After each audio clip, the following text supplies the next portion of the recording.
Before the next episode of X-Job Downloaded starts, I have a big favour to ask. If you've enjoyed any of our episodes so far, please can you click on the follow button on your platform. I'm on Apple, Spotify, Google, Amazon and YouTube. It costs nothing to follow, but makes a real difference to me as a podcast producer. Thank you.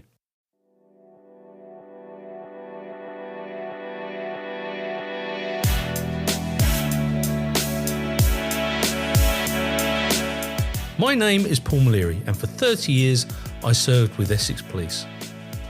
During this time I interviewed suspects for murder, abduction, rape and extortion, plus a variety of other crimes. Now I interview former police and military personnel and anybody else who has an interesting story to tell. Sit back and listen to X-Job Downloaded.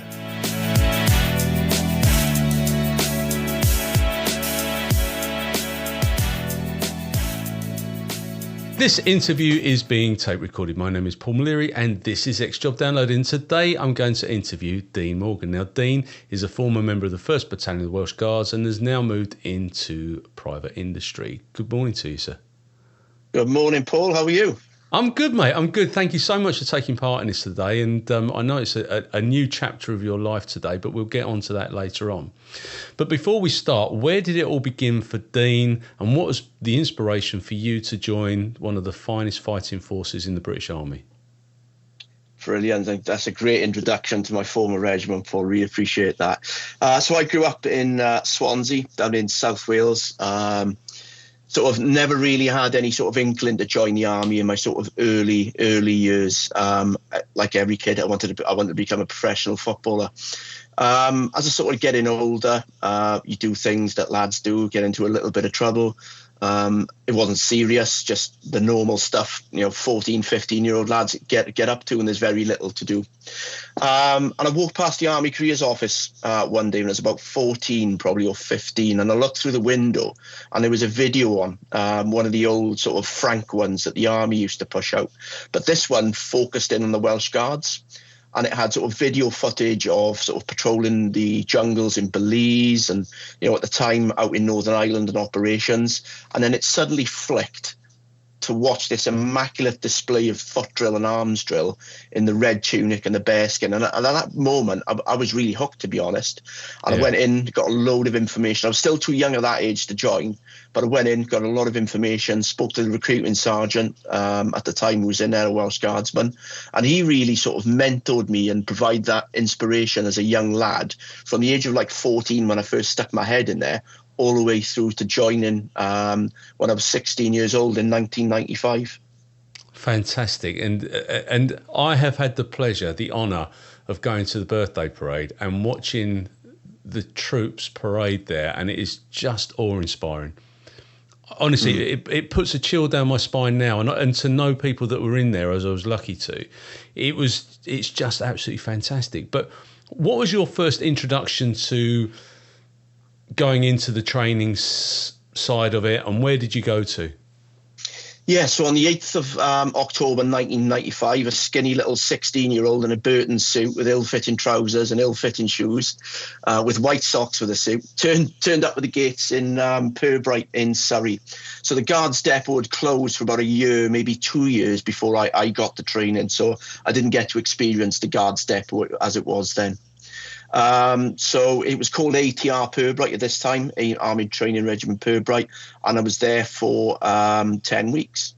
And, the first couple of days I was like, oh my Lord, what have I joined? I mean, the shock of capture was just absolutely unreal. These big, huge sort of guardsmen, lance sergeants as they were, really sort of, to me, they were Rambo, and I was absolutely petrified of them. And for that first few weeks there, I was in absolute survival mode. I didn't know whether I was coming or going, being told how long you've got to eat your food, running back down a dare walk, which is a famous walkway in Pirbright from the Guards depot days. There's sort of like a pie and chips in your pocket, trying to eat it while getting changed for the next lesson. So it was a really, really big shock of capture. And I really struggled to adapt to the military way of life at that age. And I really did wonder whether I'd made the right choice at all, So how old are you at this point? 16. So I literally finished my last exam in June. I joined the army then in the October. Wow, 16 years old. So does that count as regular service or boy service at that point? No, and at the time I didn't have a clue. They were saying, "Oh, your colour service won't start till you're 18." And I just nodded my head. I didn't really have a clue what they were talking about.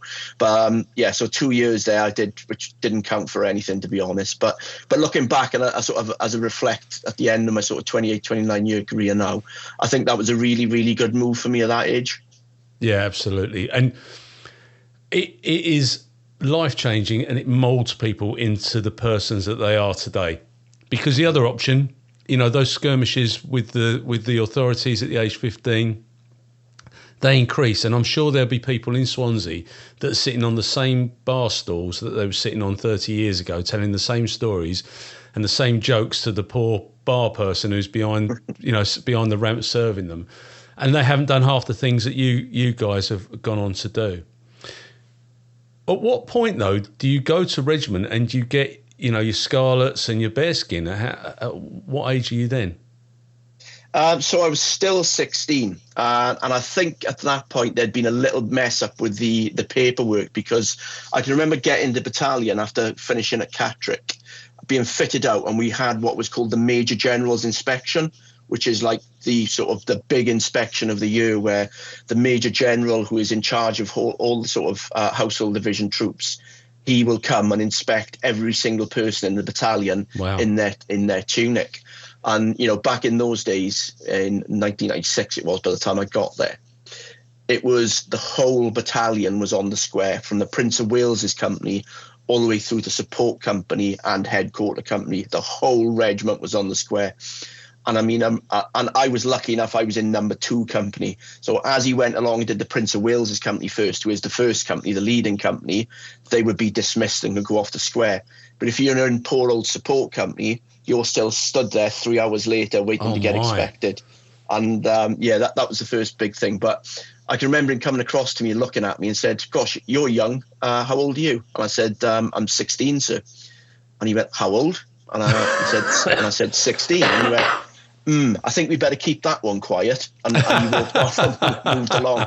And of course, you know, the regimental sergeant major at the time, John Harford, I still see now, actually lives. I bump into each other on Park Run nearly every Sunday. Brilliant. He sort of pulled me at the end and said, "You know, you're a young lad. Please don't be afraid to reach out if you need help," so on and so forth. So even at that early stage, when I first joined the battalion, I had the sort of the proudness of putting on that sort of scarlet tunic and the bearskin.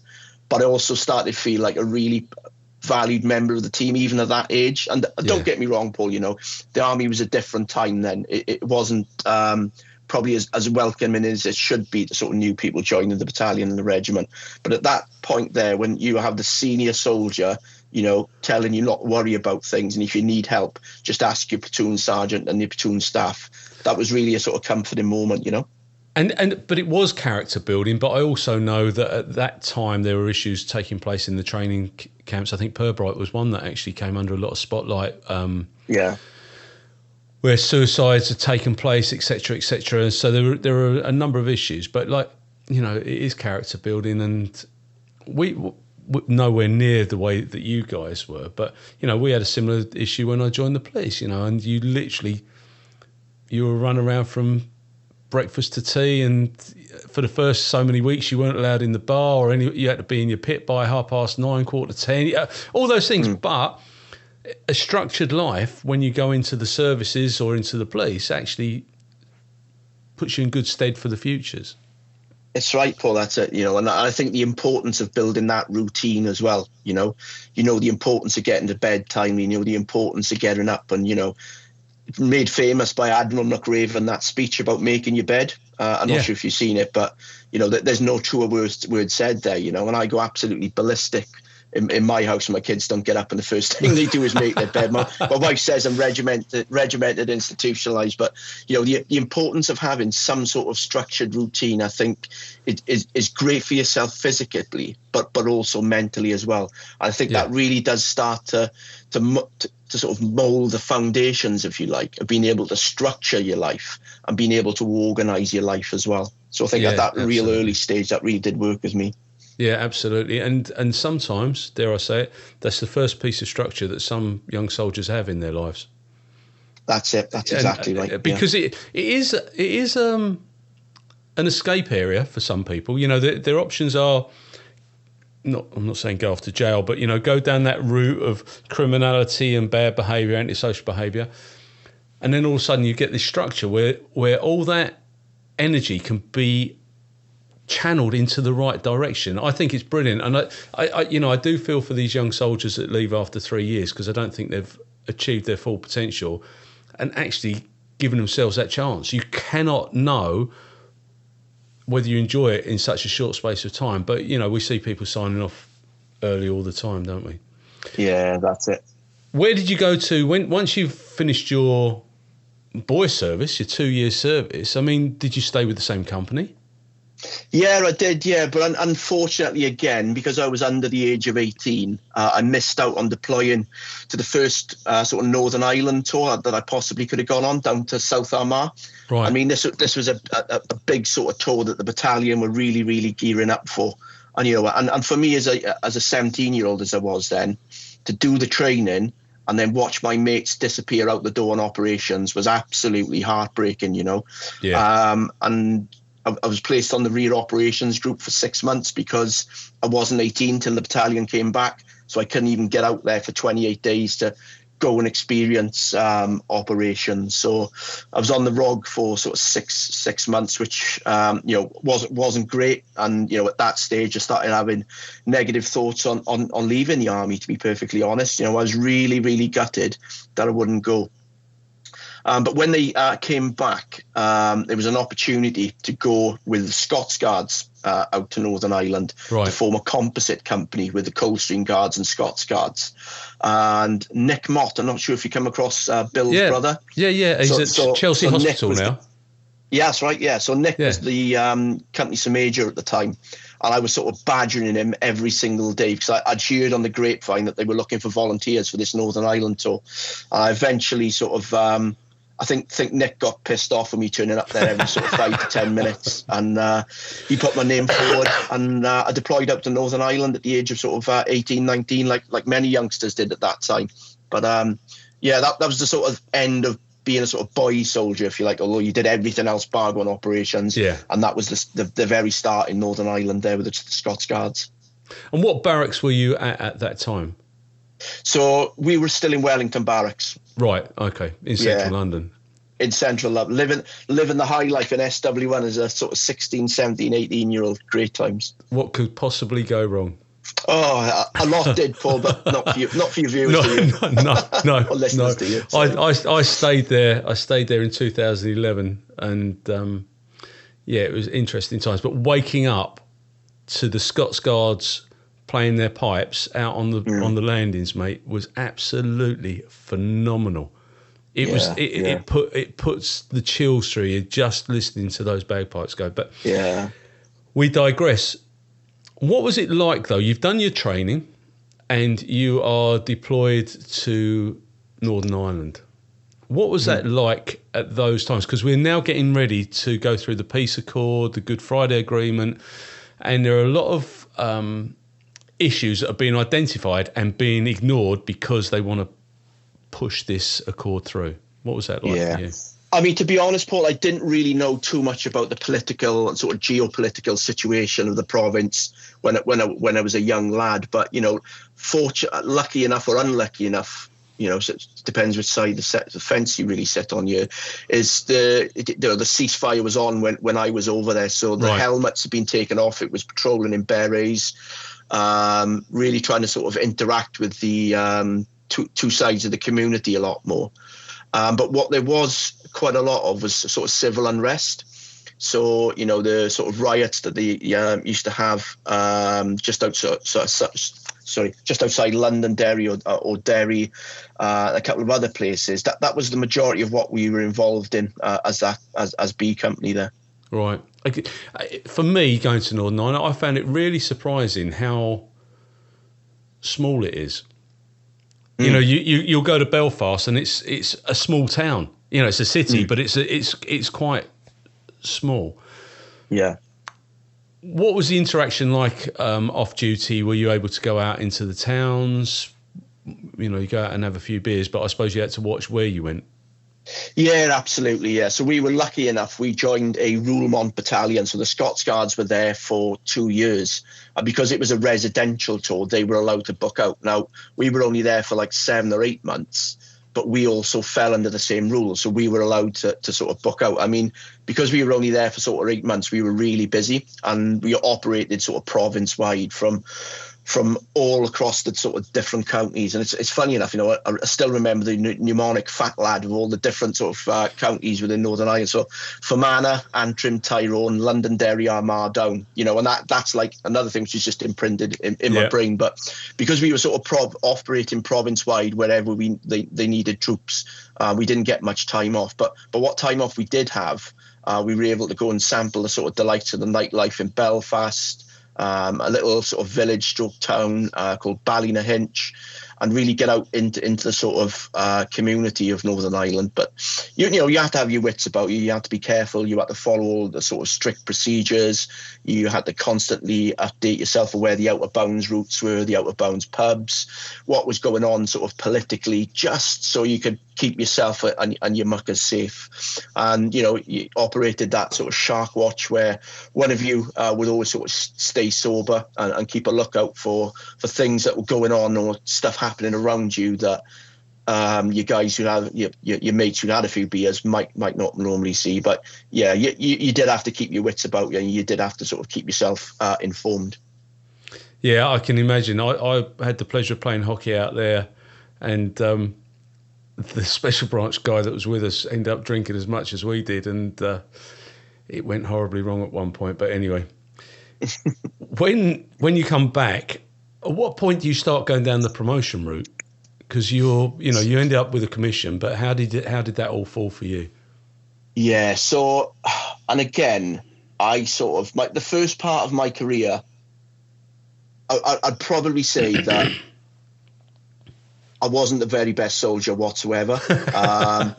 You know, I lived loving in SW1 in London. I loved that life, going sort of, you know, and what I found amazing in London, so I digress in it, you could go somewhere in London any night of the week and it's like a Saturday night somewhere, you know, through Monday through the thing.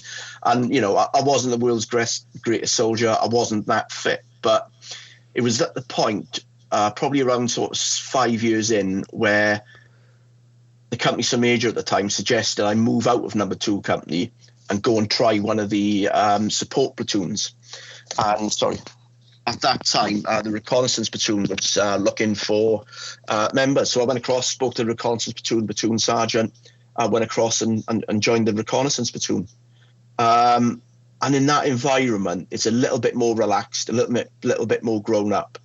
And I really sort of felt at home there, because the sort of more senior members of the platoon, the commanders, the lance sergeants, the platoon sergeants, were relaxed, sort of had a really relaxed manner, but they knew their stuff. They were very, very knowledgeable and incredible soldiers. And without them knowing it, they, you know, the likes of Gary Jones 40, the Hughes twins, David Meredith, Geraint Roberts, all those guys really were the sort of foundations of me becoming a good soldier, you know. That's fantastic, isn't it? Because we've all got sort of working heroes, haven't we? People that we look upon as being inspirational, and that's brilliant, isn't it? Oh, it absolutely is. Had you been overseas in that time? So between the changing companies, had you been on any other deployments? No, I think there was a couple of overseas exercises to Canada and a couple of other places in Europe. But when I joined the reconnaissance platoon, we were gearing up for another operation in Bosnia, right? Operation Palatine. And the reconnaissance platoon were going to form what was called the Enhanced Divisional Reconnaissance Capability, EDRC, which was doing some real sort of good work out in the Balkans, looking sort of and observing persons of interest. And that was an absolutely phenomenal job to be doing at the age of sort of 20, 21. Cool, yeah. Did you get given all the kit? I mean, to do reconnaissance, surveillance, whatever. Did you get provided with the appropriate? I mean, you probably had all the bells and whistles, everything that you needed in order to carry out your role. Did you get? I don't know how to phrase it. Were you put into the situation, or did you literally do it from afar? Did it from afar. I mean, that close-up stuff is probably down sort of tier 1, tier 2 SF sort of capabilities. But we were from afar. But we could do it from various platforms. We could do it with various bits of kit and equipment. And yeah, we did. We had all the bells and whistles from the communications kit. We had really sort of good stuff through to the camera kit, which is really good stuff as well. Yeah, if the public knew what was available, they would make their hair curl.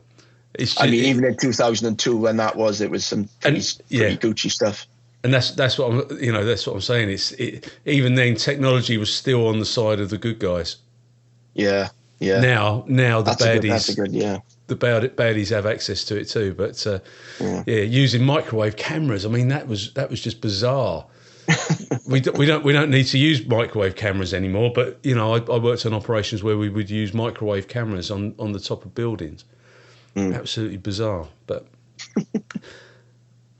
what was that like going to the Balkans though? Because there'd obviously been this massive. It was like Northern Ireland, but on steroids, wasn't it? I mean, you had the two different factions were literally just killing each other. There was genocide all over the place. What was that like for you as a young soldier? I mean, at this stage, I think you start paying a little bit more attention to the place you go into. And I remember, again, being in the platoon that was in, the platoon commander put on sort of history lessons so we could understand the strategic context of the country that we're going into. And I think I was acutely aware of the devastation, the death and just the heartache that was involved in that country. And, you used to pass sort of memorials to sort of mass graves, and you could see 200, 300 people killed in one place in a mass grave, unbelievable sort of stuff. And all that had sort of long finished when we'd got there, but you could feel it, you could sense it. That country had been through so much heartache. It sort of poured out of the people that were there. And, we used to do a few operations where we go sort of collecting sort of weapons and stuff. And a lot of these people had sort of nothing. They'd live up in the hills and, but the first thing they would do was bring out the slivo, which is the sort of Bosnian sort of brandy sort of stuff. Yeah. And you'd have our designated drink. I don't think, you wouldn't do that now, but you had the designated drinker who could sort of sit there and have a glass of brandy with everybody. But, that went wrong on a couple of occasions where that stuff is so strong. We literally had to carry the designated drinker to the back of the wagon, put him in the back and leave it slip off. But once they'd sort of had a few glasses of slivo, they'd open up about, things that happened to them, things that happened to their families. And, I won't repeat some of it, but, absolutely heartbreaking stuff that those people went through. Yeah, absolutely. And they're still living with it today. And I've never been, but I understand it's a beautiful country. Oh, beautiful, Paul. Absolutely beautiful country. But isn't that always the way? You've got these Northern Ireland's a beautiful country. Yeah, there's some great scenery there. But when you come back to the UK, what was your next role? Did you stay within reconnaissance? Yeah, so I stayed within the reconnaissance platoon, and when I was out there, I flew back and did my promotion course. Right. Down in HDPRCC. So, I'd been in the army 6 or 7 years by that stage. Quite a late starter when it comes to promotion in terms of sort of averages. But I went away and did my promotion course down in HDPRCC. Then came back from there, and in 2003, I had a crack at selection. So. Right. Give that a crack. Didn't go as I wanted it to, and I'm not going to sit here and say, oh, it was because of this, because of that. It's because I think at that time I just met my wife, and I think with that, and again, other people know a lot more about me about that, but if you are not 100% committed and you have 1.001% of doubt in your mind, then you ain't going to get through it.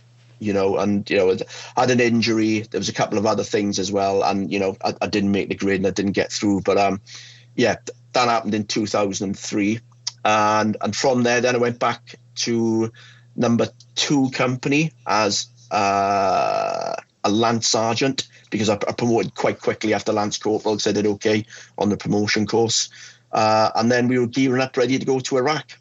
Wow. And what was the specialism for 2 company? Did they? We were just a rifle company. No, right. we were just a rifle company. Yeah, because I know each one, you'll have somebody that will do mortars and so on and so forth. Yeah, that's in the support companies. You have the mortars, anti-tanks, assault pioneers, reconnaissance platoon. Right. So you're gearing up for Iraq, and it was busy out there at that time, wasn't it? I mean, it was full on, very kinetic. It was just everything was happening. Yeah. What year did you get deployed there? So we went out on Opteric 5, so that was 2004/2005. So all through the build-up training, the Cheshires and the PWRR, they were out there on the Telic before us, and we were getting all the reports coming back, all the lessons learned, and those boys and men and women, they were scrapping every single day on the streets of Basra and Alamara, respectively. They were fighting, and fighting well and fighting hard as well. And I think as we were going through the training and we were seeing all this stuff coming back, it was the realization to me that, okay, this is not Northern Ireland, this is Bosnia. It's a different enemy, it's a different ideology. You're going to be fighting, so you need to start preparing yourself and your people for that. Yeah. And we went through a really good training package, and at the time, the commanding officer was General Bathurst, as he is now, but he was the Lieutenant Colonel then. He put a real focus on understanding Iraqi culture, getting culture lessons, getting language lessons, so we could really understand and communicate and get on with the population. And it wasn't until I got there that I realised why he did that. So we got there, and we thought we'd be straight into sort of fighting, as the Cheshires and the PWRR were, and the other sort of regiments that were on Opteric 4. But we got there, and they'd managed to sort of calm the situation down. A lot of good work by those sort of two regiments before we got there. They managed to calm that situation down. And we really focused on engaging with the local population, engaging with the Iraqi police, engaging with the Iraqi army, and in some cases, I bet at a higher level, engaging with Muqtada al-Sadr and his sort of captains within the Mahdi army, and they really managed to sort of calm that situation down. But during sort of that time in Iraq was where I first experienced enemy action. Right. And we were out on a patrol at night, doing check for motor base place to make sure that no mortar teams were going to mortar the base. And the front vehicle, I was in the second vehicle behind, hit a command wire IED. So that IED went off, and we were in the famous snatch vehicles at the time. Yeah. And it blew a hole straight in the back. Now, at the time, our sort of immediate action drill was to get out of the killing area. And the second vehicle, which I was in, floored it, got out of the killing area, and just observed and waited for a follow-up, because, the MO of the sort of insurgents at that stage, that they hit you with an IED, and then they'd hit you from multiple firing points with sort of small arms, direct weapons. That didn't come. So we pulled back into the killing area, my vehicle, and, opened the back doors to a little bit of scene of chaos. 3 guys in the back were fine. The fourth guy had took the impact of the blast into his posterior. So it'd blown his bum sort of smithereens. And, all the sort of lads that were with us that night performed absolutely outstandingly. I kind of asked for more of any of them. They were absolutely incredible. And, young, the young soldier that sort of got really badly sort of wounded there, we managed to extract him back. And it was at that point where I realised this is the real deal. this is actually the real deal. This is, this is what you've probably been training for now for the past umpteen years of your career. Yeah, this is the pinnacle point, isn't it? Because, as you say, this isn't a police in action. You're not there to make sure that you're there to do the job against the insurgents, which is hard. Where did you fly into when you arrived there? Oh, we flew into Basel Airport, and I laughed there because I was talking about this with my son the other day. He's just joined the Air Force, and I can remember flying into Basel. I mean, I think we flew into Al Udeid first on a nice sort of a tri-star, comfortable sort of civilianized RAF plane, and then we were transferred into a C-130. And I can remember sitting there, just sort of, you get the call off the Lord Master to put your helmet and your body armour on. So you put that on, and all of a sudden, this aircraft just absolutely dipped its nose. And I was like, oh, and I'm not the world's best flyer anyway, Paul. And I looked around and I could see all these sort of Welsh Guardsmen's faces looking at each other. And then you looked across at the Lord Master and he was having a chuckle, but they were going to do a tactical land into sort of Basel Airport. But would be nice to know that before they dropped the nose of the aircraft and, nearly filled the back of the C-130 with some smelly stuff from the Guardsmen. Yeah, I bet. Yeah, and that was a tough job going in there and all the other places. They do such a remarkable role by getting people in safely. I don't know how. Incredible.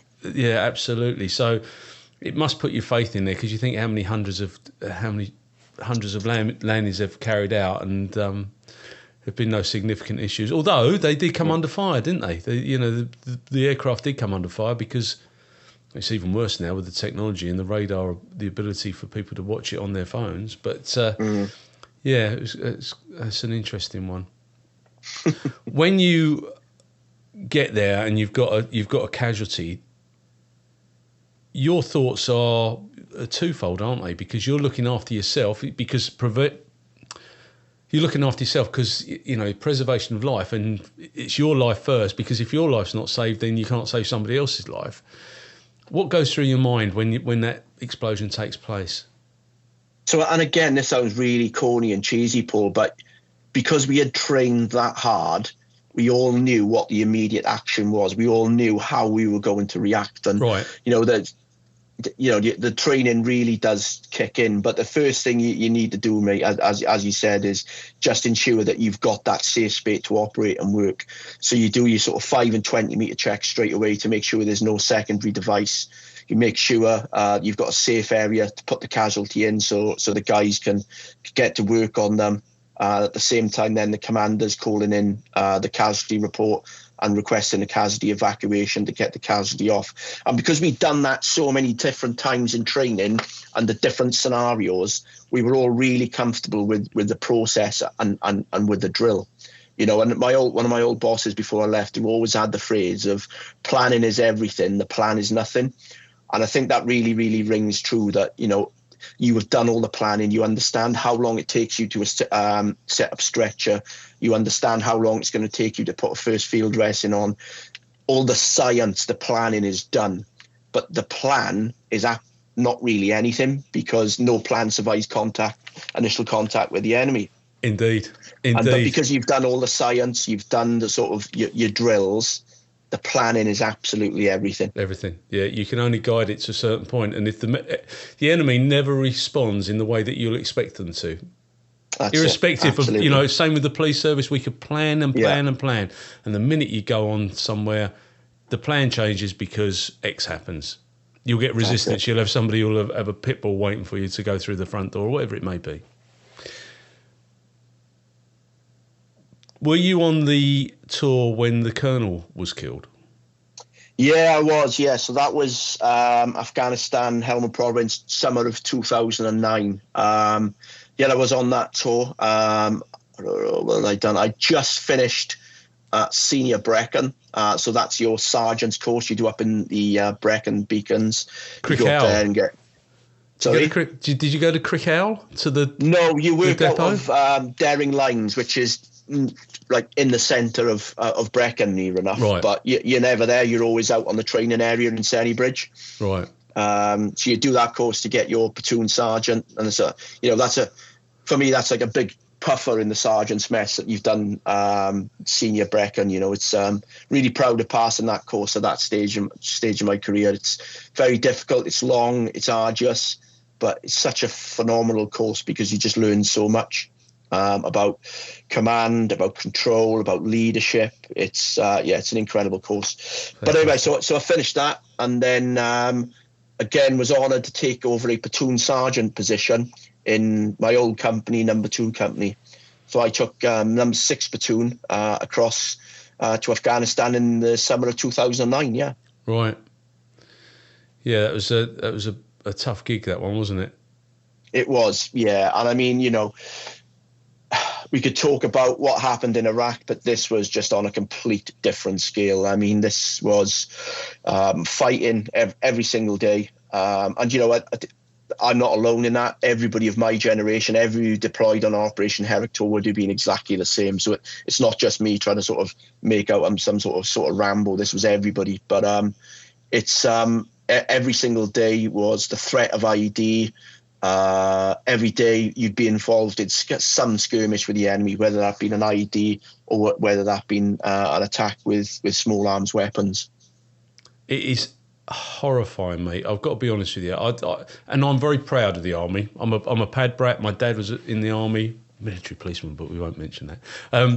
But I'm very proud of the army, and I get quite engaged with what you guys talk about. And I interviewed a chap called Simon Maloney who won the CGC, and he was in the cavalry, and he was a sniper, and he's on the roof of a house shack in Afghanistan, and he got shot between the Adam's apple and his throat.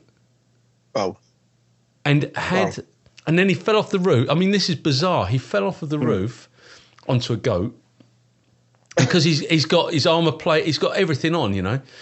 And I've seen the video of the medic running across this open land whilst the Afghanis are taking shots at him, and all he keeps saying is, every day's a leg day, every day's a leg day.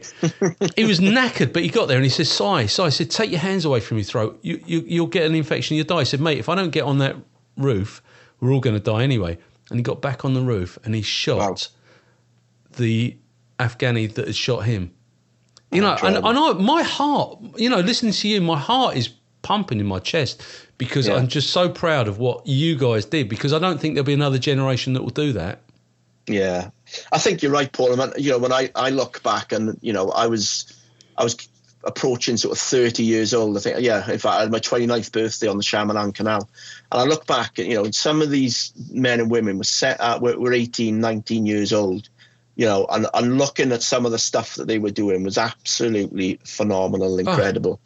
And, in my opinion, a lot of our people, Welsh Guardsmen, should have had some honours and awards. I'm not really sure what went on there. It's a little bit controversial, but for me, there's, at least 3 that should be walking around with at least a CGC on their chest. And that didn't happen. And that really did upset me when we came back, because you see all the other regiments who sort of, rightly so, are getting their people high honours and awards, and we didn't get anything higher than a mention in dispatches for other ranks. And that really upset me at the time, and I'm not saying it for myself, but at least 3 of my soldiers, I witnessed things that would have warranted at least CGC military cost sort of level. That's terrible, isn't it? Because that reward and recognition and the pride that goes with it, and it's inspirational, because what it actually means is that the younger soldiers think, do you know what? If I do the right job, I'll get the recognition, and it gives them something to. That's terrible. Yeah.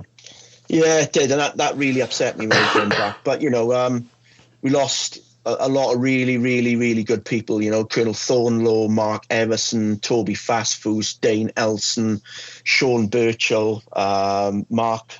Lost really, really good people over there, and difficult time. But people ask me about what was it like, and it's the best and worst time of your life, because you really do see how far a motivated soldier can push themselves, how far they can inflict ruthless violence on the enemy, controlled as a 18, 19-year-old, you know. And the worst times are, you know, losing people and, you know, seeing some pretty nasty stuff through sort of blast injuries and other such things. But, you know, definitely sort of the best and worst time of your life. Yeah, I can imagine, mate. I can only imagine. When you've finished your tour, what was that like? You're leaving. You've done your last overseas tour, which was Afghanistan, I assume. Mm-hmm. What was that like as you're flying off into the sunset? Because you didn't know you weren't going back, did you? Because it could have continued. Yeah, it could have. So I actually did go back one more time, but it wasn't Helmand. So, you know, as I was, and this is quite a funny story, actually, coincidental, as the Coldstream Guards were getting off the C-130, I met a really good friend of mine who I did senior Brecon with, a guy called John Amer, Coldstream Guards. Now John was like the life and soul of the party. I don't think I've met a funnier man, you know. Even when the chips were down on senior Brecon, everybody was a little bit, oh God, John would always find something funny somewhere. And I had a good chat with John on the back of the C-130 on the ramp, gave each other a hug, told him to stay safe, and that was the last I saw of him, you know. And unfortunately, John lost his life on that Herrick tour.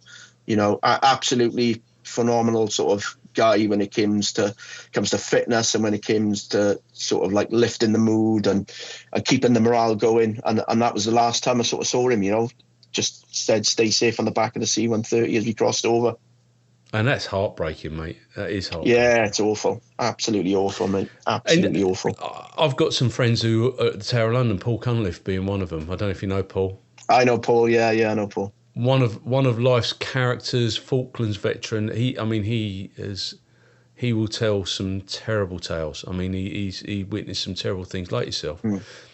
But you know, really, really interesting, nice, funny guy. But it's the baggage after these events, isn't it? After the Falklands, the people that, because we didn't deal with PTSD. If you go back to, I mean, the Welsh Guards were formed, 1915, wasn't it? Was that? That's right, yeah. So they're formed in 1915. With 1 year into the First World War, there would be people that were fighting out in the trenches that came back. There was no discussion around PTSD or anything like that. It was shell shock. That's what they would do. And that's moved forward. Fortunately now, we do recognise mental health and PTSD in a far better way. How did that evolve for you in your time within the military? So I can't really comment personally, Paul, to be honest, because I you know, up until this point, and I say that sort of with sort of trepidation, up until this point, I've not really suffered personally with any sort of mental health issues, and I count myself lucky for that. And I can't really put my finger on why, but I think in terms of how the army and defence are dealing with it now, I think we're getting better. I think we still got a long way to go. But I think where I've seen people really suffer with sort of PTSD and mental health complications after sort of the likes of Afghanistan and Iraq is there's something else as well which has gone on in their earlier, younger life. You know, something else which has happened to them, which is heartbreaking and horrible. Then they go through that other piece of trauma, whether that be in Iraq or Afghanistan, and then that triggers something bigger. Point. But that's not always the case. But a lot of the things that I saw as a senior soldier, it definitely was. I mean, putting a police comparator in there, I don't. And I spent in my later years, you know, being on a murder squad. You couldn't go on a murder squad without seeing dead bodies, you know. And when I got promoted, I was in mortuaries continually. Do I still? I remember every post-mortem, but do I go to bed and lay at night thinking, oh, you know, I've seen this and seen that and I've experienced that? No, I don't. And I think you're right. I think there are other complications, and I'm not saying, you know, that it's everyone.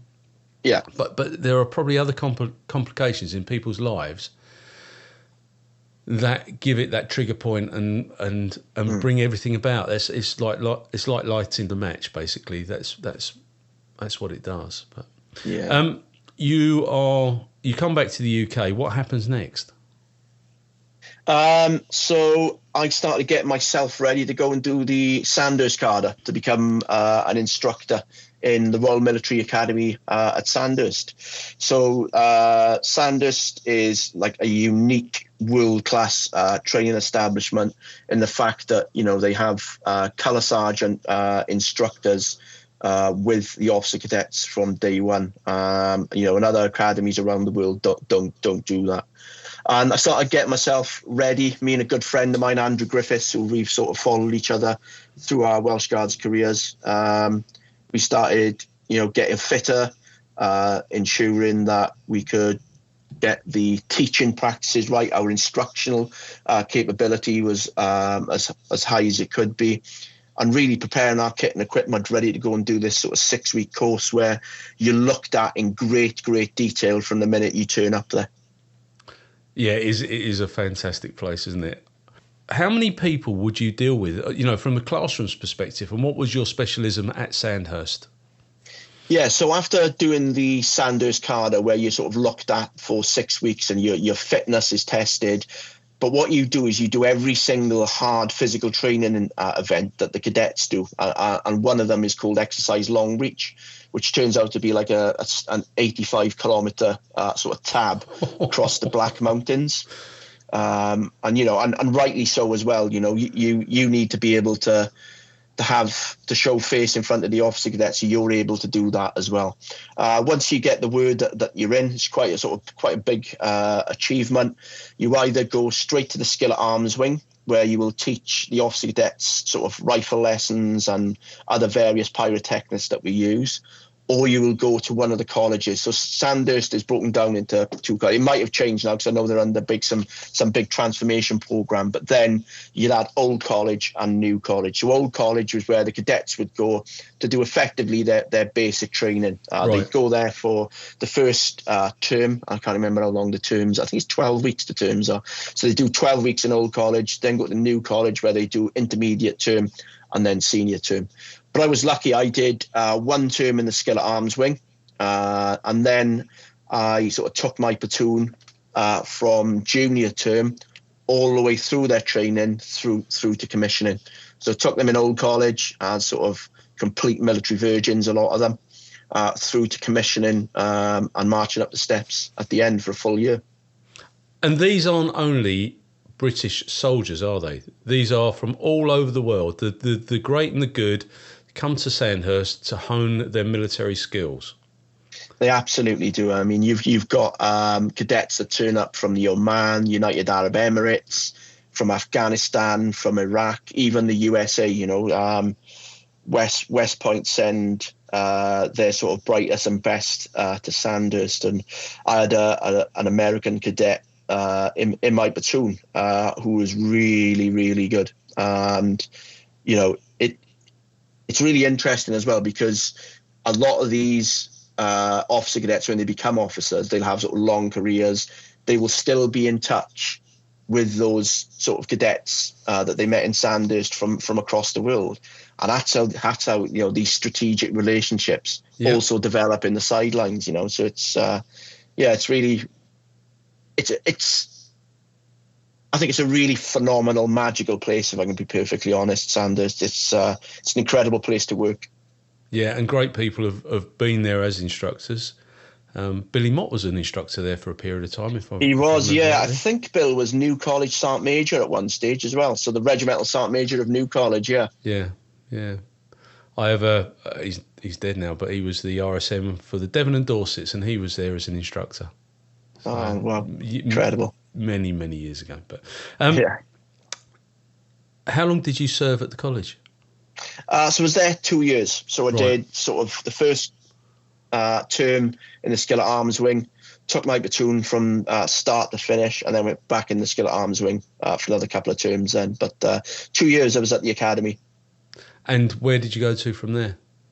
So it's the dreaded return back to battalion there for a colour because you're actually going into the stores sort of around the majority of you. So you go back and get your G4, as we call it, which is logistics and stores sort of stuff done as a company corpsman. And I was fortunate enough to join number 3 company at that stage, the Little Iron Men as they're called. That's their nickname. And I joined as the company corpsman, the CQMS. What was that like, though? You've gone from training officers to making sure that the blankets are stacked properly when people sign out.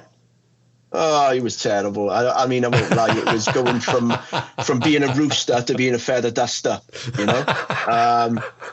But it's great. And there's a particular company commander who I get on really, really well with, and you know, he was a stickler for detail.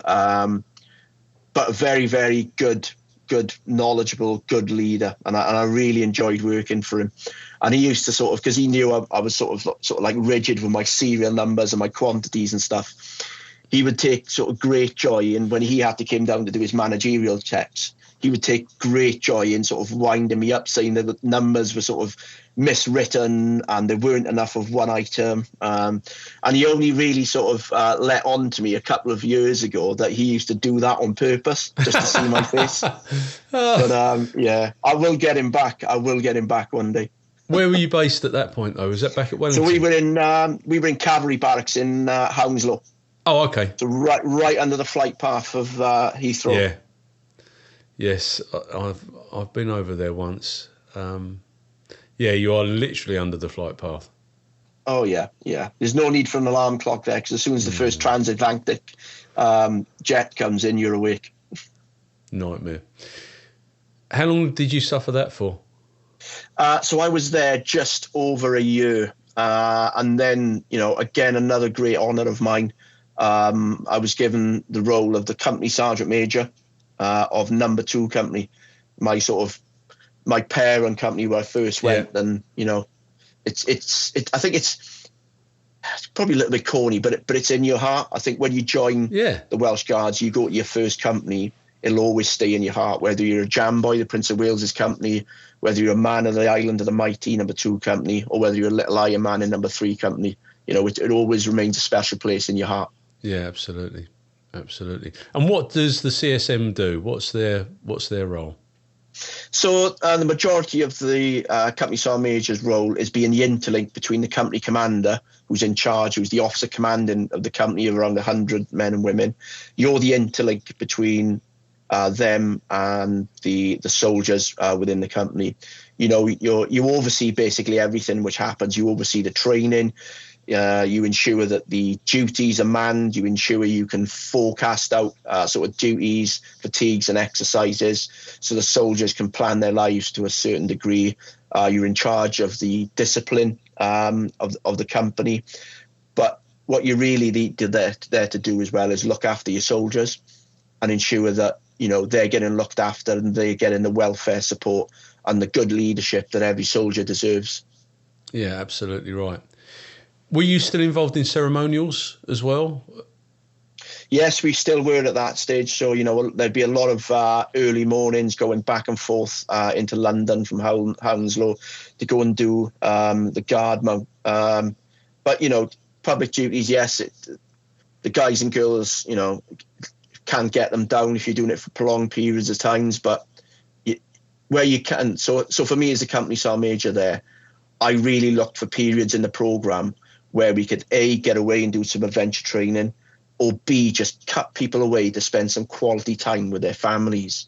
And, you know, I had a couple of sort of heated debates with the company commander and a few of the officers within the company around that stage.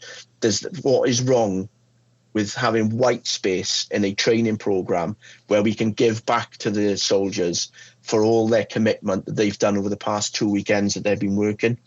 There is no harm in that. It's how we're going to keep the company moving forward, and it's how we're going to keep the morale up.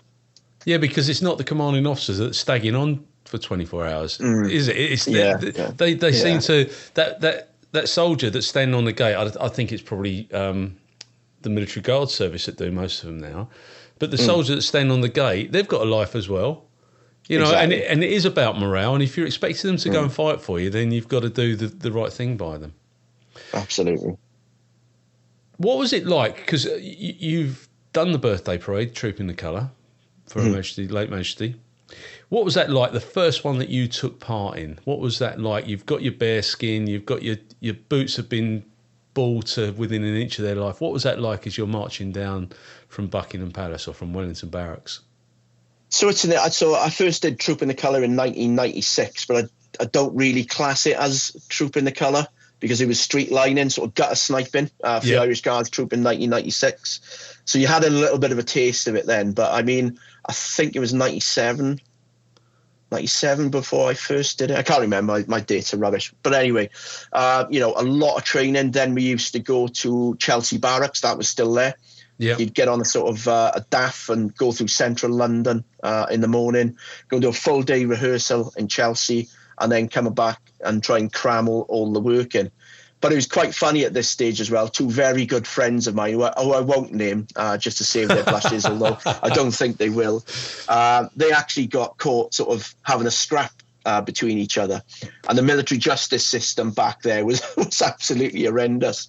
And the two of them, just for having a little scrap with each other, a little tete-a-tete, they got 28 days to spend in the guard room in Wellington Barracks. Oh, no. 28 days detention, yeah. And, they used to get signed out every day from the guard room to go and do the Trooping the Colour rehearsals.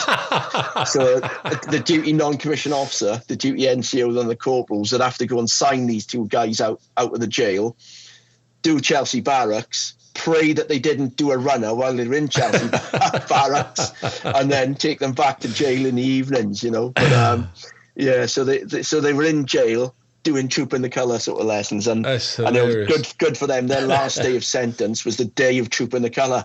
So when they came out, they could grab a beer and get on the train and go home. Yeah, how fun is that? But the sense of pride that you felt on the day. I mean, leading up to it, it was just the formality of getting it done, making sure that your part in the parade was right. But I think the day itself in front of Her Majesty, when she comes along in her carriage and inspects the line, and she probably didn't even look at you in the eye, but it felt that she looked at you in the eye, and there was a real special moment there where you just catch her glance. It's it's pretty incredible, and it's just popped into my mind there. I was lucky to go to a celebration, the Royal British Legion in Westminster Abbey, and I was lucky enough to sit with one of my bosses who was a 3-star general.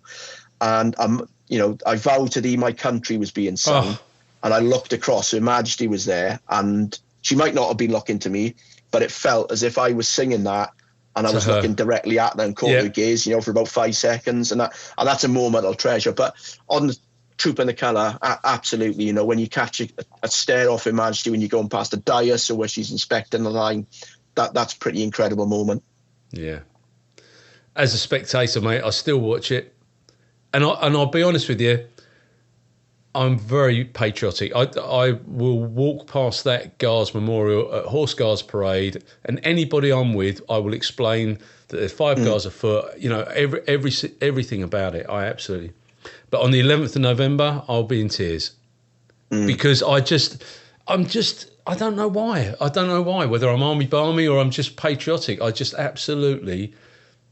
I think it's right, the remembrance stuff and all the, the Royal British Legion do a great job, and so do the others, SAFA and all the others. There's some great organisations out there. Yeah, I mean, for me, it's a recognition of service, and it's a recognition that freedom doesn't come free. Somebody pays for it somewhere, Yeah, absolutely. Yeah. Talking about that, how do you feel now? You lost friends in Iraq and in Afghanistan. How do you feel now as a former soldier, officer in the Welsh Guards? How do you feel about the losses and the fact that they've gone back to their rebel state, basically? Yeah, and that really does get me down, Paul. So I try not to think of the sort of strategic failure as it was there.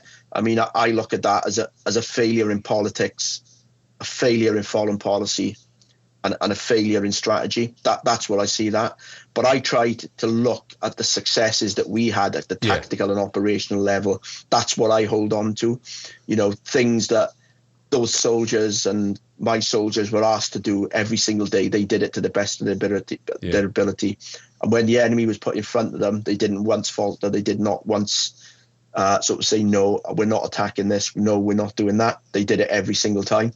And that's where I take my strength from. Not, you know, watching the Taliban take over a nukeable compound or watching the Taliban do this. You know, I hold on to our tactical and our operational successes, because for me, that was the sacrifice that my friends and our friends and everybody's friends who didn't come back, that was what their sacrifices were for.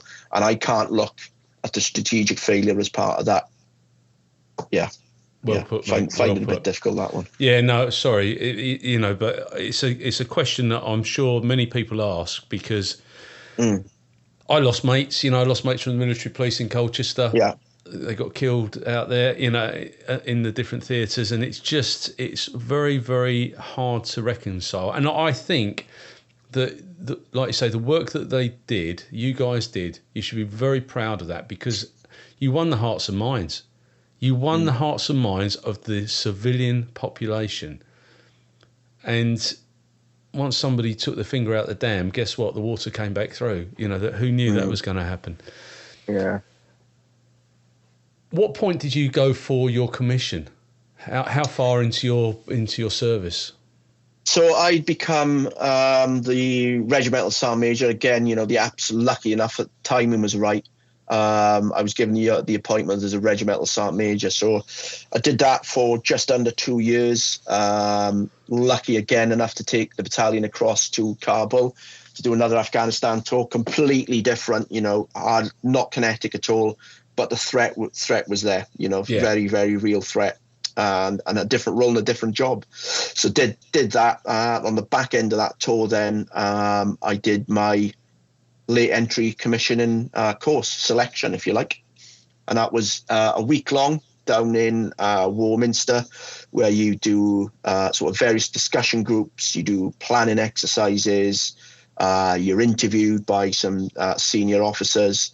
And on the back of that, then you're either sort of offered a commission, or you're told, no, it's not for you. But that week course isn't everything. It's all about your reports leading up to that. It's about your recommendation from your brigade commander, from your brigadier.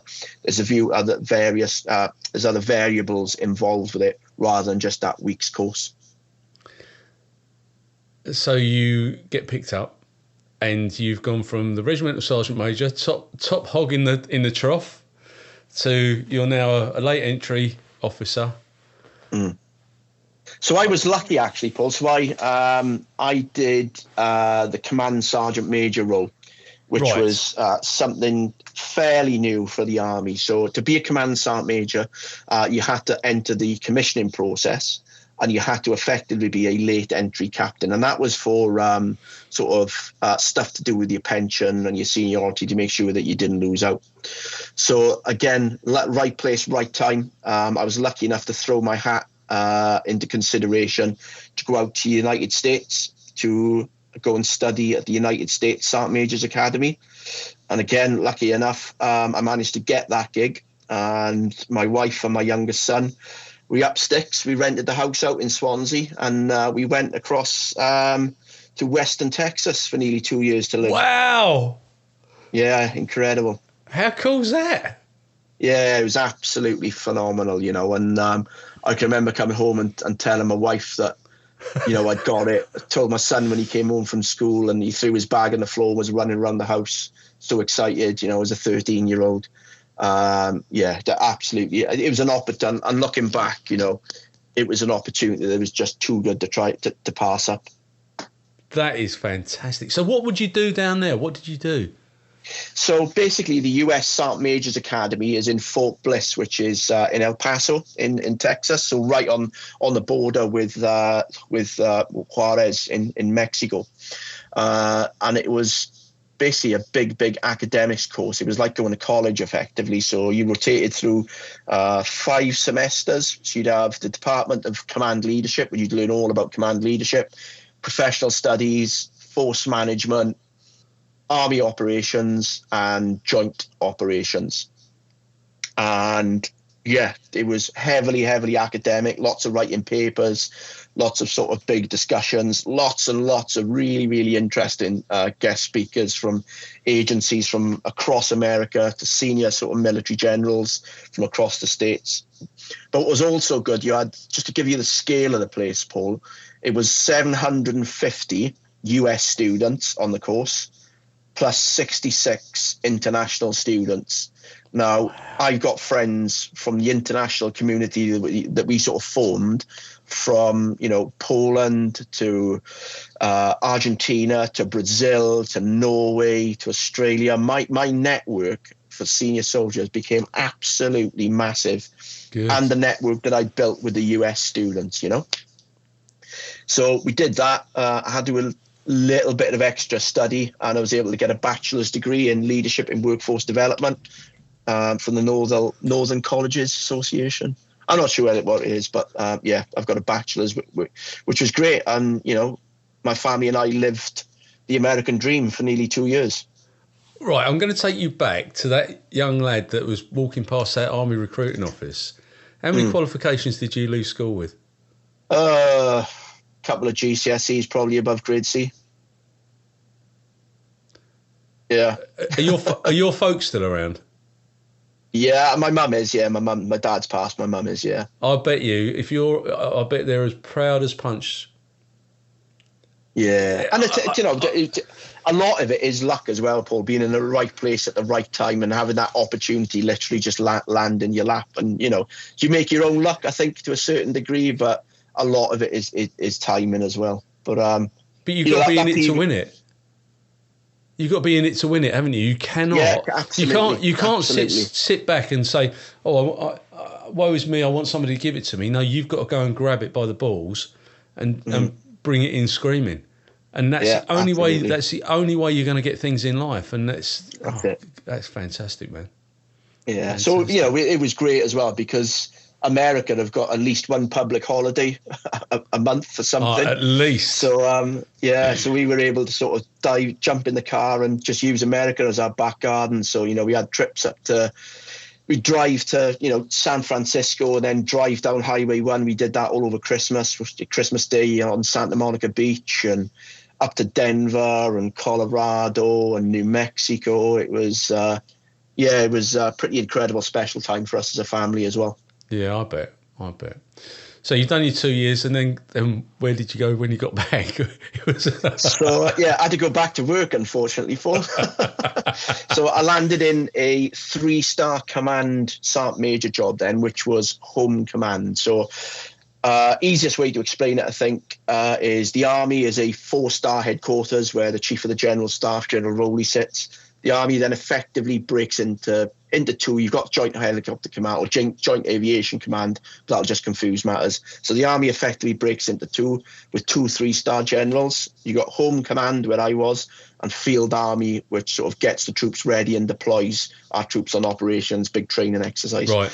Home Command, my old boss used to call it the foundations of the British Army's fighting power. So it was commanding all things recruiting, actually commanded London District, commanded ARITC, which is the recruiting piece, Army Personnel Centre in Glasgow, and a few other little bits and bobs. But what Home commanded was really the biggest sort of the main effort when I was there was the recruiting sort of pipeline, getting that sorted and getting people through basic training into trade training.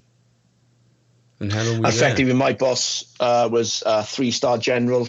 When I first went there, it was a general called General Sir Tyrone Urch.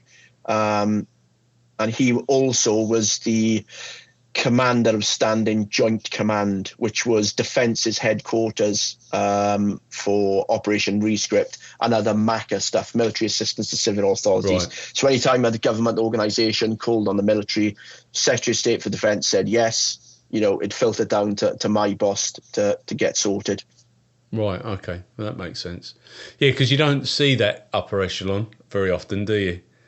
And I didn't even, you know, that's the first time I'd ever been at that level, and I was just dumbfounded. Yeah. Yeah, I met a 3-star at the Tower the other week. I can't remember, but he was doing it. It was an international course actually. He had officers from all over the world. Who did he served Okay. with? He served with one of the beef. Oh, he's a former Royal Marine. Right, okay. Yeah, he served with a guy called Andy Merry, who's a beefeater at the Tower. So how long did you do that for, and how did life progress from there? So that was 2 years as well, and that was an absolutely incredible job. And I learned so much during that time about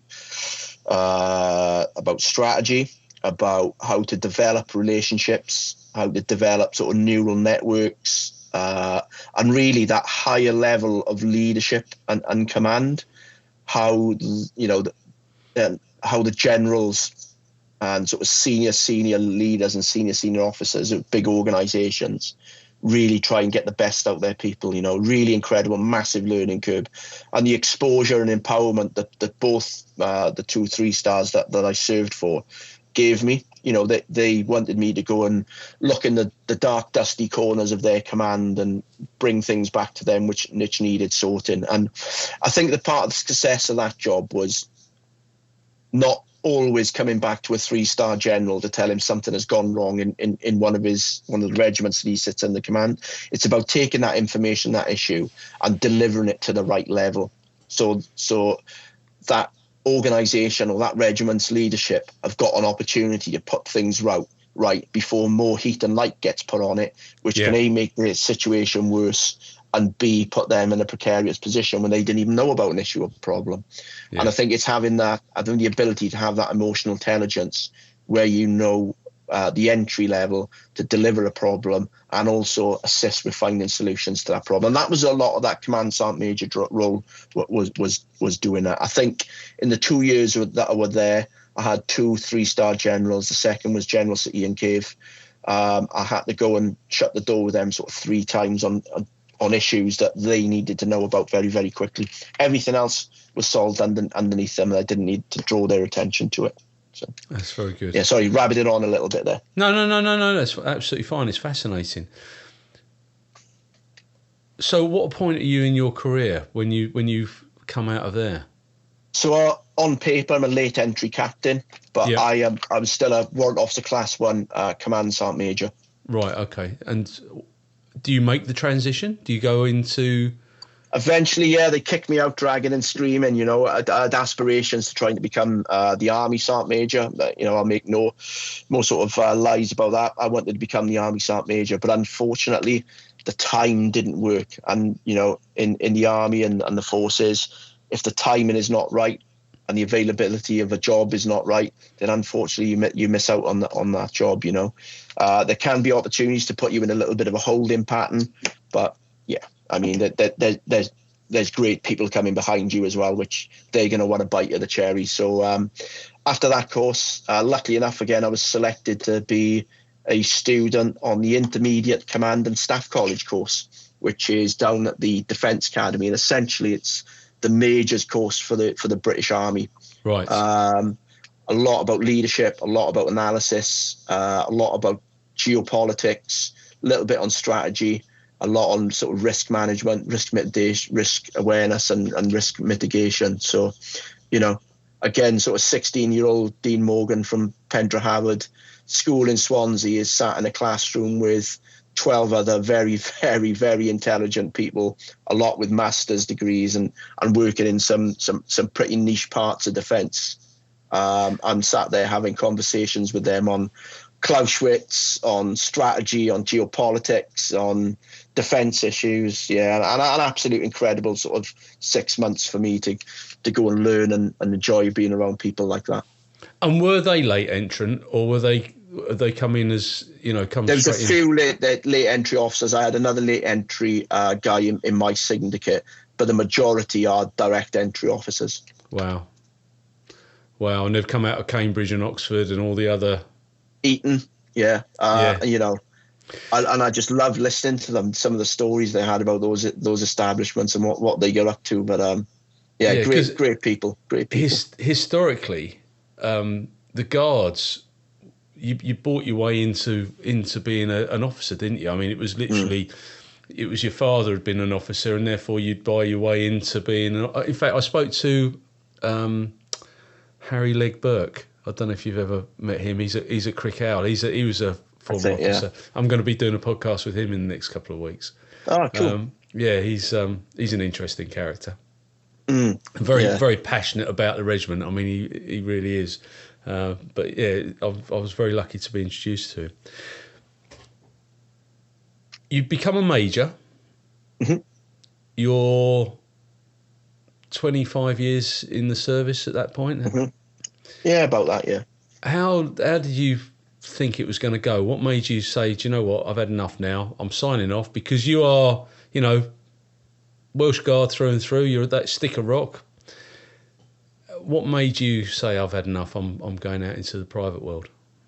So after ICSC, I was fortunate enough to get a job in defence equipment and support, which is probably, I would say, around 92%, 93% civil servant.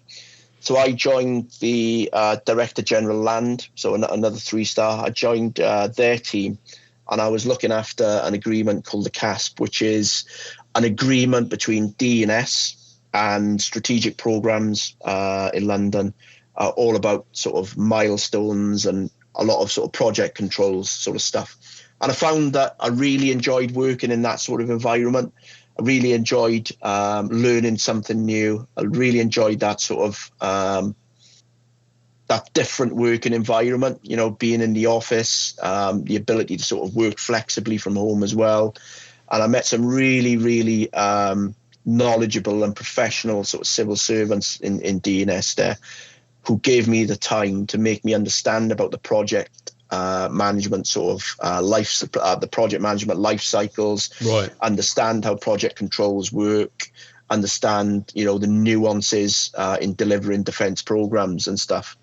And around about that stage, I was starting to think, do I really want to go back to Windsor and start the commute to South Wales again? Do I really want to be leaving my wife at home on her own? So my two lads had flown the nest at that stage as well, and I just felt that I couldn't give the 100% dedication and motivation to the army that I could have done in previous years. Right. And that will only end one way. That will just end with me becoming bitter, grumpy, and generally not a good person to be around at work. You've just summed up everybody I know. I was in Windsor yesterday handing my kit in. I was having a brew with my mate Jack Owen in the officers' mess, and he said exactly the same question. I mentioned this stuff, but the actual nail in the coffin was when I got up for work one morning, and being a guardsman, I'm usually sort of immaculately turned out, and I saw my sort of clothes, my uniform in the ironing pile, and I just grabbed it, shook it, and put it on. And I'd never, ever done that in like 28 years. And I thought, you know what, that's the time to go. So, I hit the button, as we call it. So you're all signed off now? Yeah. All gone, done. Pensions in the bank? Not yet. Next month, that one. Next month. How do you feel? Excited. I am really, really excited to start this sort of journey with the NHS Wales. And, I know they're under pressure. I know they suffer probably with the same sort of frictions that we did working for defence equipment support in terms of fiscal stuff. I get that. But when I was looking for a new job, I cast the sort of drift net really, really wide, spoke to really, really some good people who gave me some really sound advice. I looked at the defence sector. I was offered a job as a operations manager in D&S as a civil servant, a few other sort of offers, but it wasn't lighting my fire. And, I was introduced then to two gentlemen from the Irish and Bevan Health Board in NHS Wales through a company called Build Force, and a lovely lady called Alison Rees, who does a lot of work placing veterans into sort of jobs. And it was literally a conversation with those two guys that sort of sparked something inside me to want to join the NHS. And what I can put it down to, Paul, is just that dedication to service. Now, I've been in a role where service is important for the last 28 years, and I get it, it's a different sort of service. But that really is my motivation for joining the NHS, is just to service and to help people. and, you know, really, really excited and looking for it. And yes, I will miss the military. I'll miss the people. I won't miss the commute. I won't miss the short notice stuff. But hey, that's part of the army. You can't join the army and expect to have a 10-minute commute to work. But I left before I sort of became bitter and grumpy about having to do things I didn't particularly want to do. But that's not the Army or the Welsh Guards' fault whatsoever. They've literally given me everything, given me my life. They've made me financially stable now for the rest of my life. And I'll be forever indebted to the Army and the Welsh Guards. But, you know, I'm really excited to my next journey with NHS Wales. Mate, you've been absolutely captivating. If you had your time again, you'd do it again, wouldn't you? But yeah, you'd do it again, wouldn't you, in a heartbeat? And you've mentioned some fantastic people there, some people that I know, some I don't. But I know the ilk of the people that you're talking about, and I've spent many a happy hour standing next to them in the sergeant's mess at Wellington Barracks. In fact, I've spent many a happy hour falling over next to them. It was brilliant. But I wish you all the very best for your future. Please, I look forward to seeing your LinkedIn updates. If there's anything I can ever do to help you, if you've ever got anything, any friends that want to talk about what they did, please point them my way, because I love this. I'm not a sycophant, if you speak to Steve Shield, he'll tell you exactly what I'm like. But, I absolutely love doing this, and I do it for this very reason. I've had a sabbatical. Mm-hmm. I had a few weeks off from doing it. I got to my 100th episode and thought, I'm just going to have a little break. But now I realise why I've come back, because you've made this interview so alive, and I'm very grateful. So thank you so much for your time today. It's been captivating. I hope you've enjoyed the experience. And I say this to everybody, and it won't mean anything to you unless you've been across the table from a police officer, but have you got anything you'd like to add, alter or correct in relation to the statement that you've made today? No, I'm all good. Thanks, Paul. Thank you. Thanks, mate. Take care. Thank you for listening to this episode of X Job Downloaded. Please like, follow and share. Your support is invaluable. Thank you.